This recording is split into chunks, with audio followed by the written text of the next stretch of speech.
to the Father,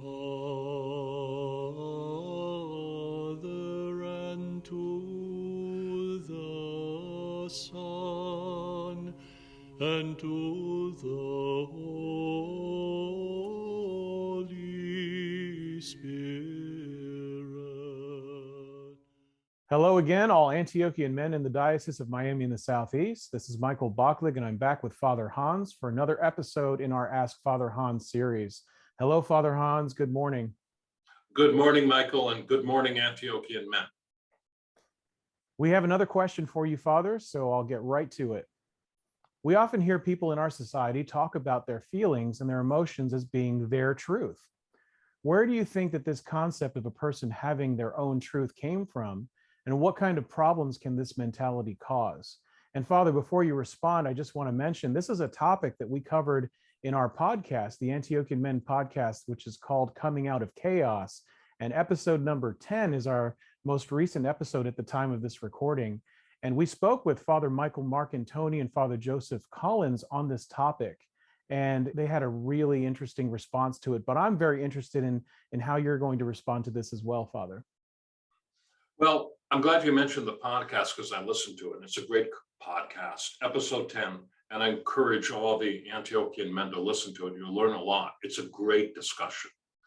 Well, the your truth, it comes from just, the cultural currents of, I would say, the last 50 years, where we tend to think that every man is a self-contained unit, as if the truth lies within ourselves, right? Now, this idea has been around for a long time.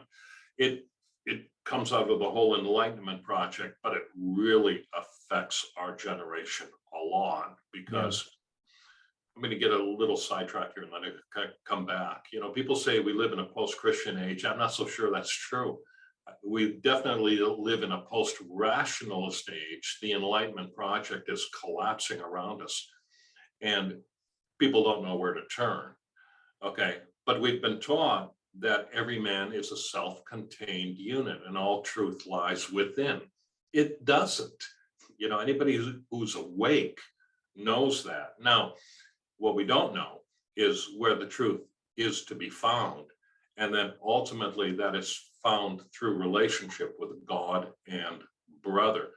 And this is something that the world knew and understood for a long time, but our generation does not, right? And it leads to all sorts of maladies. I know I'm going a little far afield, but I encounter this a lot.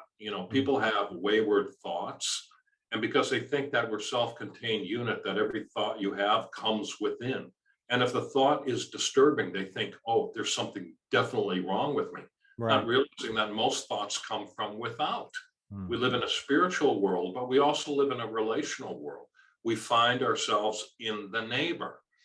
That's why the commandment is that we are to love God with all our heart, soul, body, mind, and strength, but we're to love our neighbor as ourself. Father Thomas Hospital used to say that's because your neighbor is yourself.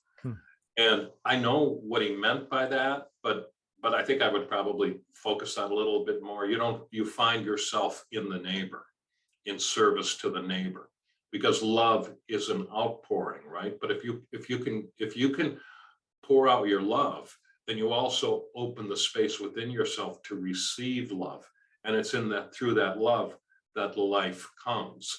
But if man is a self-contained unit, and if everything he's supposed to find everything that he needs in life within, you come up with nonsense like my truth.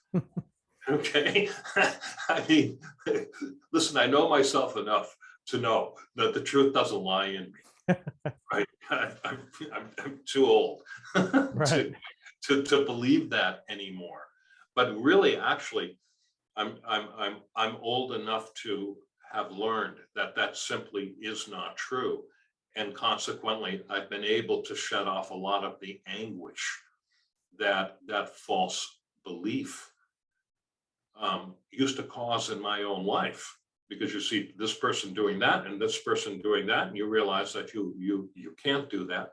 Well, neither can they, right? It's a false belief. right? Love your neighbor and things will work out. And so that means too that, okay, there's certain ways that you see things. We get that, right? But this notion that we create our own reality, we create our own truth. No, that's not true. But I don't mock it like I used to. I used to really mock it.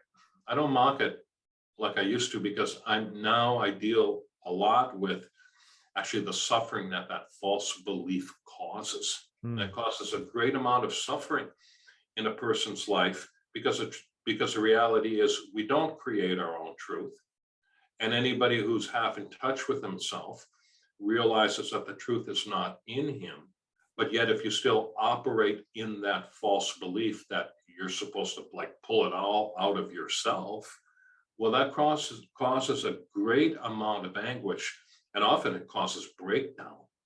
So these days, I'm more sympathetic to the suffering that it causes, and try and bring healing to people who labor under that false belief.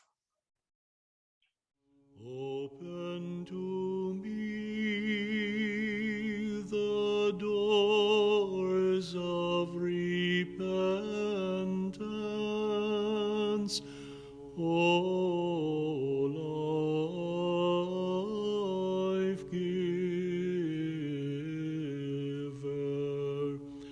for my soul goes early to the temple of thy holiness,